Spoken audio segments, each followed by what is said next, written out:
You know that feeling when it seems like you and someone else are living on completely different planets? Well, what if I told you that ancient Hindu cosmology actually has a map for that? It describes a universe with 14 distinct worlds. But here's the really cool part.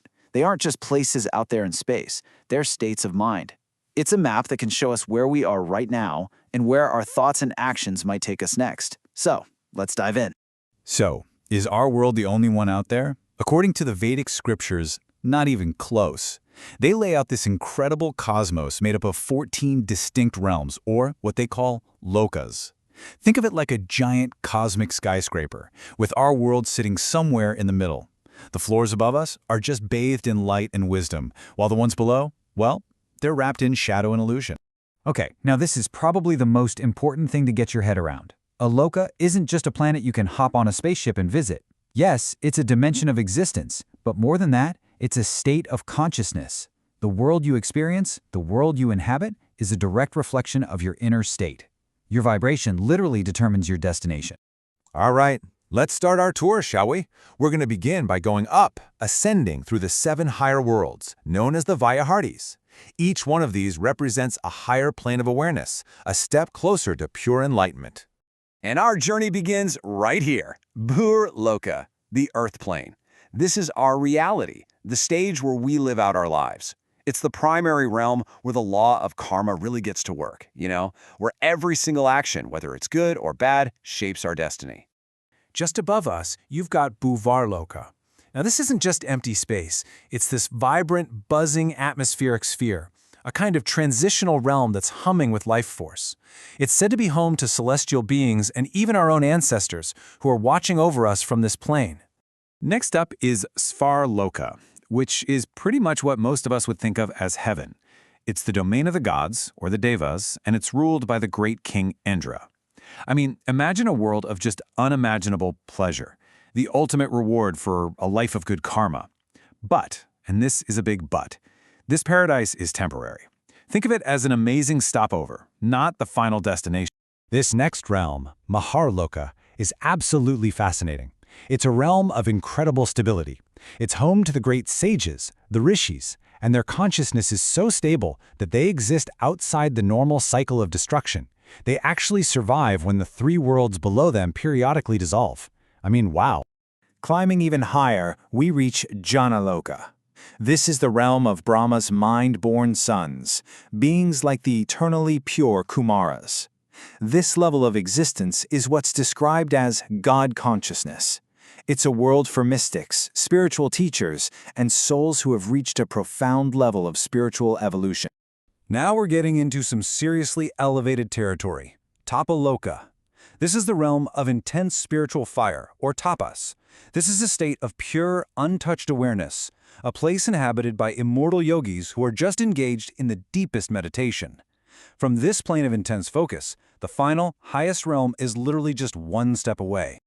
And finally, here we are, the pinnacle of creation, Satyaloka, the abode of truth.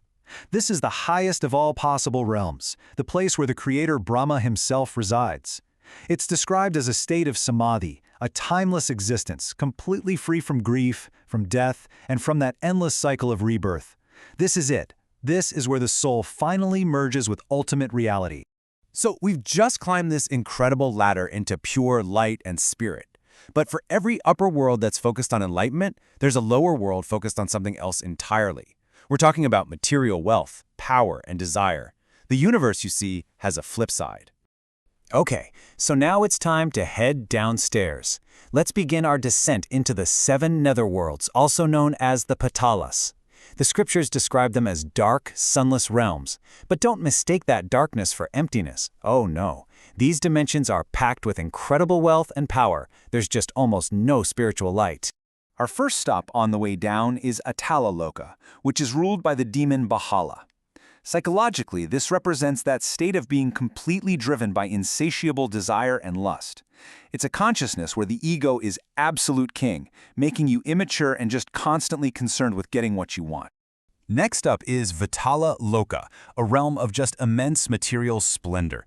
There's a mythical river here that flows with pure gold, and its inhabitants are just covered in it. This represents a consciousness that's completely fixated on external wealth and status, mistaking all that shiny stuff for true value. Now this next realm really shows the complexity of these netherworlds. Sutala Loka is ruled not by some tyrant, but by the virtuous demon king Bali, who's actually a great devotee of Lord Vishnu. It's a beautiful realm, which just proves that these lower worlds aren't simply evil, they're just focused on the material over the spiritual. In Talatala Loka, we find the demon sorcerer Maya, and his name literally means illusion. So this realm represents a state of profound delusion, where the truth of reality is totally hidden. And as a result, its inhabitants become really opinionated. They argue all the time, and they're just stubbornly attached to their own false ideas. Deeper still, we get to Mahatala Loka. This place is home to the Nagas, these giant serpents who are perpetually anxious and furious. This realm represents a mind in total chaos, completely unable to control its own emotions.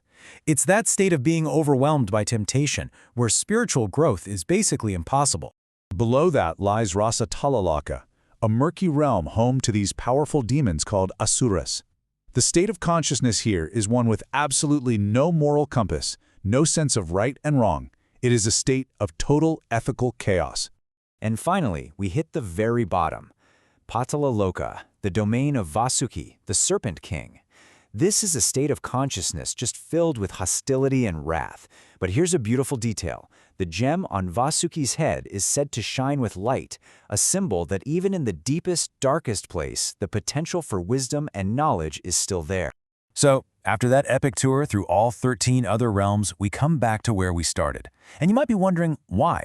Why is our world Burloka the center of this entire story? Well, it turns out that within this vast cosmic map, our little Earth plane holds a unique and truly profound purpose. Just look at how our world was imagined. The scriptures describe our plane not as some random rock, but as 7 concentric islands, each one separated by a unique ocean. Of salt water, yeah, but also of sugarcane juice, wine, ghee, and more. It's this incredible vision of a purposeful, magically structured creation. And this brings us to the most important insight of this whole cosmology, captured right here in this quote. See, while the heavens offer pleasure and the netherworlds offer power, neither one offers true liberation or moksha. Ultimate freedom from that cycle of birth and death is only possible from here, in a human body on our Earth plane. And just to put the rarity of our existence into perspective, consider this number, 8.64 times billion.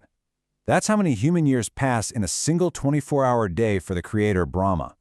In this vast cosmic theater of salvation, our human life is an incredibly brief and unbelievably precious ticket to the main event. So we end where we began, but with a whole new perspective.